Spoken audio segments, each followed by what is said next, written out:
Salute to everybody tuned in the Kross TV network. Y'all already know that's Kross with K. As always, man, I appreciate y'all here. Appreciate y'all loyalty. I appreciate your love. I appreciate your time. Y'all already know how valuable I deal with time, man, especially when I wasted over 25 years of mine on nonsense. So, you know, I'll definitely not waste your time. So definitely thank for everybody tuning in. Those for the first time, welcome. Those that's been around and there from day one, welcome to be back. What's up? I know y'all miss me. I miss y'all too.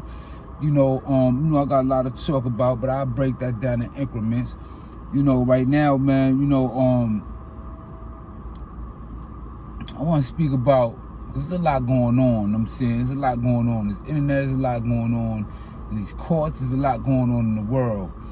You know, but what I want to touch on in this snippet right here, real fast, is on Magoo, Frank White, and Uno B. You know what I'm saying? You know, that's always a forever flatline. I'm always, you know what I'm saying, you know, root for them, and you know, I hope everything work out, you know what I'm saying. I haven't been watching none of the transcripts. I haven't been keeping up with the case and everything, and there's a reason why. You know, for one, you know, it's public information. Anybody can go log in and tune in, whatever. But when you have relationships with individuals and people's lives is involved and everything like that, man, you know, it makes you look at things from a different perspective. You know what I mean? Like, for example, start Magoo. Magoo's from 183rd, you know what I'm saying? You know, we know each other. We've been in travel. We ain't seen each other in a long time. Reason being is because Magoo been in solitary confinement since about 1994, 1995. You know, the man may see the day of light maybe for a couple of months, you know what I'm saying, every so more years, or, you know, when he get flipped around from jail to jail. You know, Magoo's story is ironic because the simple fact that here's an individual from 183rd that happens to be an ex-Latin king that chose to convert to Magoo.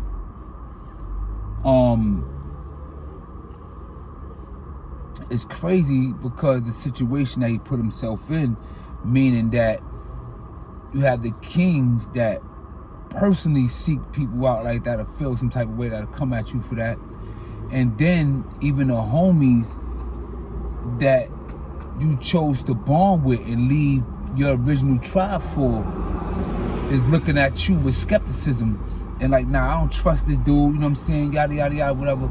So that pretty much been his whole career, man. He been in the box all the time, you know what I'm saying, you know, for the last about 25, 30 years of his life, man. That man been in solitary confinement. You know, public enemy number one. And then here it is. You made a couple of mistakes, maybe, perhaps. I told you I haven't viewed the videos and nothing like that.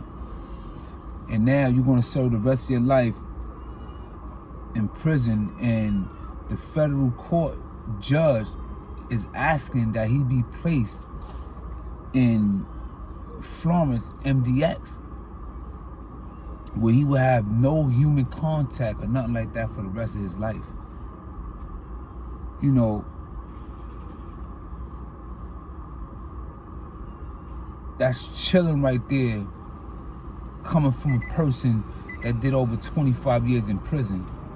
You know, like everybody else, he probably made a couple of mistakes, man. You know what I'm saying? But everybody deserves another chance, man. You know, depending on what crime he was locked up for, man. You know what I'm saying? You know, like with Frank White, for example, man. You know, when I always be saying that slogan, if it ain't grown, leave it alone. Remember, I always told y'all my brother Frank White, that's his quote, and that was my way of keeping his name and his legacy alive. You know what I'm saying? Unfortunately, he's also on an indictment. Now, the thing about what me and Frank White is that me and Frank White got a real extensive history together. I met him like in 94, 95. We was in C95 in the quads over there, 1 and 3 upper, you know what I'm saying, the pre-bring CMC house, high clarification and all that, whatever. We was over there, this was like 9-5. That's where I met him at and everything, man. Kind of find out, you know what I'm saying, his son and my kids is first cousins. You know, he got a baby by my baby mom's, you know what I'm saying, aunt or whatever have you. You know, the ironic thing about Frank White is, you know what I'm saying, Frank White always been a stand-up dude, always been a shooter, you know what I'm saying, always been a fair guy. You know, he from over there on Cypress and all that, you know, South Bronx cat, you know what I'm saying, over there on Cypress and everything. And he spent a lot of time, he caught his case and everything like that in Harlem, whatever.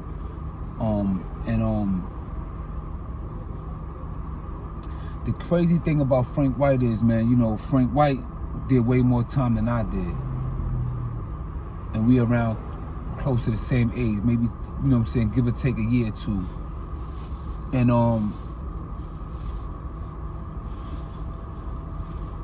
the last time we was together was right before I came home. We was about to go see the board together. I went to see the board after him. The board hit me. But I went to the time allowance committee, and the time allowance committee said, well, come back in 6 months with no tickets, you know what I'm saying, and then we might release you. Where Frank White didn't have time allowance. So, you know, once they deaded his you know, his board, whatever, he gotta come back, he gotta do another 2 years and go back to the courts again. I mean, go back to the parole board again. The parole board don't wanna let you, they hit you with 2 more years to have it up and come back until they release you, whatever. So Frank White was doing good, you know what I'm saying? He got all his programs in, he stayed out of trouble for a certain amount of time. You know, he's in Attica with me doing very well. And on his way, trying to push, you know, put things together, speak to his family, get his visit, you know what I'm saying, see his girl and everything like that, you know what I'm saying, handle a couple of things, or whatever have you. And unfortunately, one of the Attica police seen Frank White coming off the phone and talking to somebody and chose to be a dickhead and pulled Frank White from the phones. So he asked Frank White what was going on. Frank White was like, nah, I couldn't get through. So I let him, you know what I'm saying, so somebody using him before me and I'm gonna get back on, whatever. I guess, you know, in Attica, that's different, man. You know, when you go to Attica, man, them police out there walk with their sticks out. If you look at them in their eyes, you know, they put you on the wall, you know what I'm saying, they constantly jumping on you, you know what I'm saying, that's a whole different jail. Even though a lot of things changed when I was on my way out, because it's putting cameras in the jail and all that, because one day, allegedly, one of the prisoners had said something to the female nurses and everything like that. So they pulled the guy out of the cell and beat him so bad where one of his eyes was hanging. You know, he had a broken jaw, broken collarbone, his ankle was broken, he had broken ribs. You know, they did him filthy, and behind that case, whatever, you know, they started putting cameras everywhere in Attica, because Attica, you know what I'm saying, for those that don't know, they got a high murder rate when it comes to the correctional officers killing and beating up prison inmates, you know what I'm saying? So Frank White did what a soldier or warrior would do, a real warrior would do. When they pulled him inside, you know what I'm saying, he didn't know what they was going to do. So according to what was said, the officer went to go act like he was going to go do something, and Frank White two-pieced him. You know what I'm saying? It was a miracle that the police didn't try to kill Frank White or beat him down, because the simple fact is they didn't like the officer that did that, and they told that officer stop doing that because he's causing a lot of confusion in the jail at the time, whatever. So they let him be on his own. So, which was fortunate for Frank White. And actually, they was riding Frank White to the point where they like, yeah, man, he come back to this jail, he come population, we gonna give him a porter spot, he could run around and do whatever we want to. We respect him, you know? He had a lot of goals and everything to do with his son and everything like that, whatever have you. You know what I'm saying? And right before he was about to go to the board, how he was trying to put everything together before he go to the board and everything, and the phone situation happened. And I made a mistake earlier. I said that they deuced him. No, that's not what happened.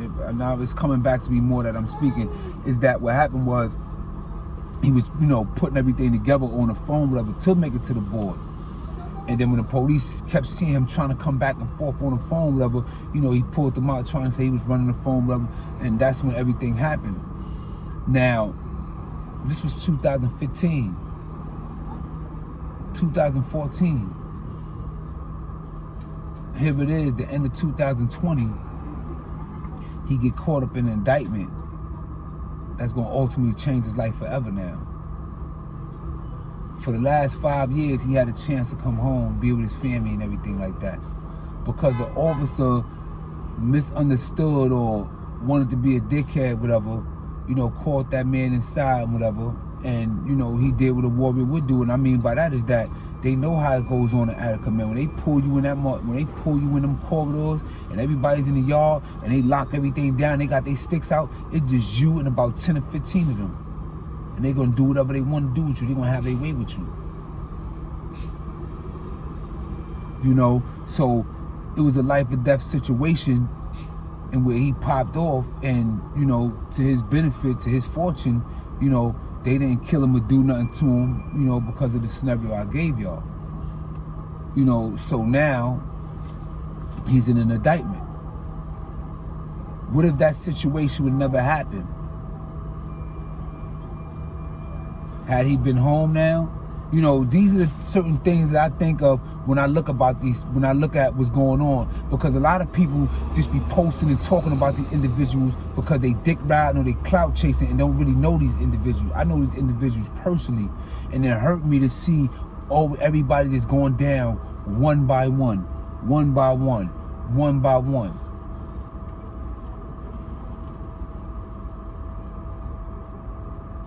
And then Uno B, my other brother. Last time I saw him, we was in Clinton together. 2013, 2014, I was just coming out the box. A person that never changed on me, man. You know what I'm saying? You know who your real comrades is when you're in turmoil or you're going through something and that person never changed. And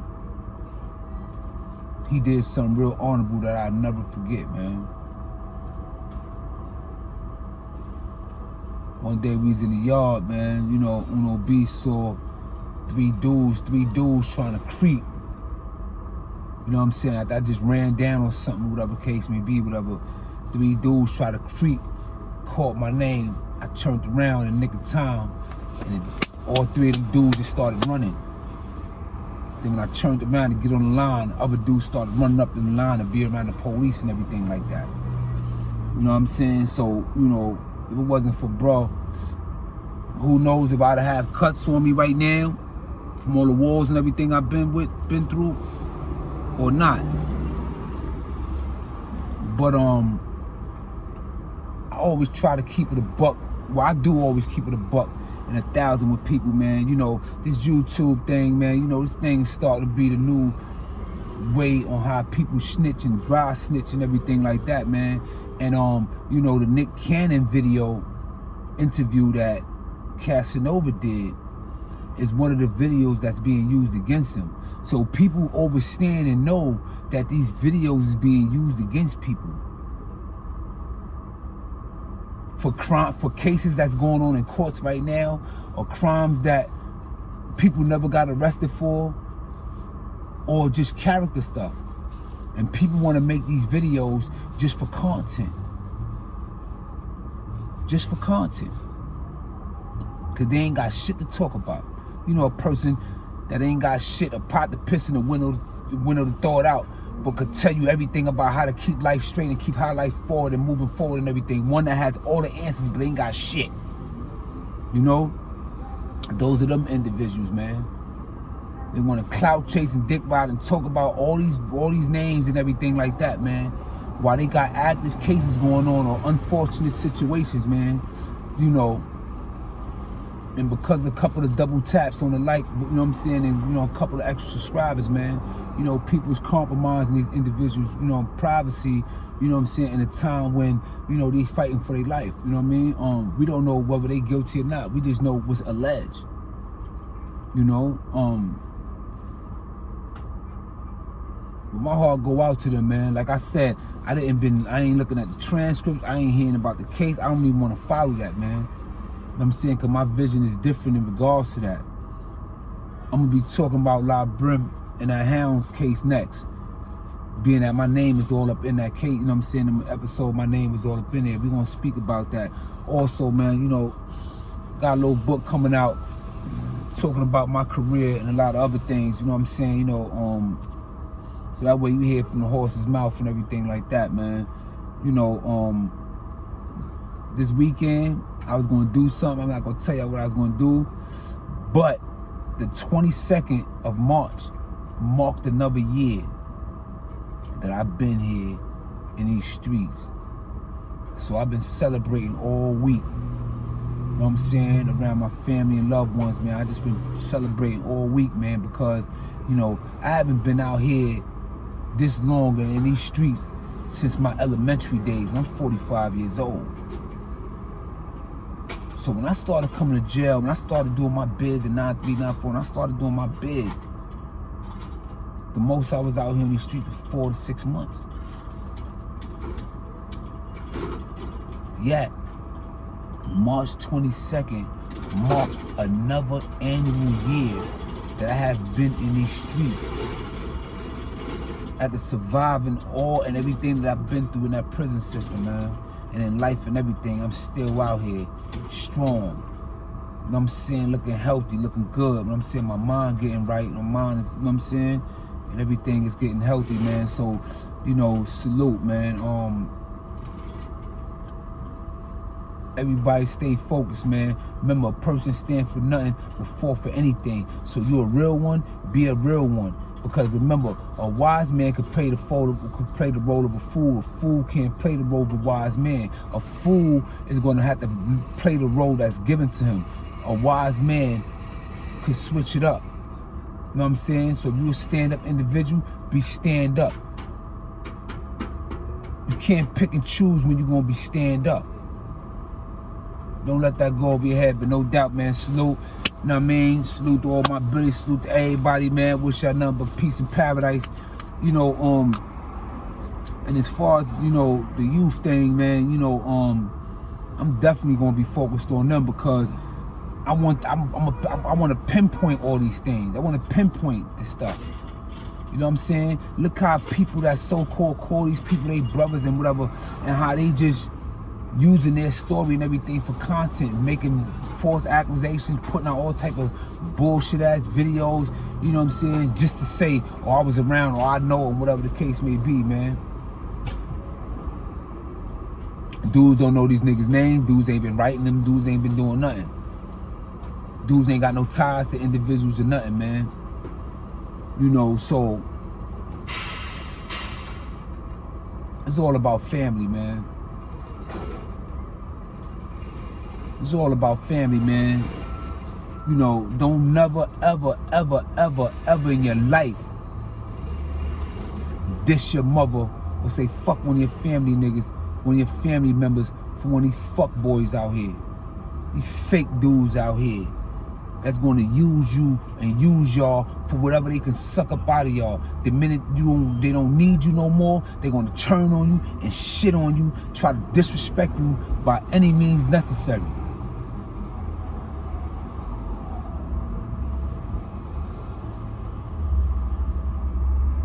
You know what I'm saying? You know, motherfuckers gotta be trailblazers, man. You know what I mean? I pave ways. I don't follow and I don't chase trends, man. You know what I'm saying? I'm here to spit that real, and it's gonna always continue to be that way. You know what I mean? But anyway, thanks for tuning in to Kross TV Network. That's Kross with a K. You know, we all make mistakes. You know, we all, I guess, deserve whatever we got for the, you know, mistakes that we made. Some of us do deserve that, you know, second chances and everything like that, man. But dudes is stand-up dudes, man. You know, like I said, man, Frank White was doing the right thing, doing everything he was doing, out there jogging every morning, boxing, you know what I'm saying? Got his peoples on the phone, they come to see him, they happy, getting ready to go see the board. Next thing you know, an officer want to front on him. Here it is, 5 years later. Now you got a federal indictment from prison. Now, what if that police didn't do that and he was able to make it home and be with his family and live his second life? Who knows how he would have turned out? That's just one of the sad realities, man, that people don't look at or that we don't get. Sometimes a lot of our things is not, we don't choose. A lot of our circumstances we don't choose, man. It's just unfortunate situations that happen.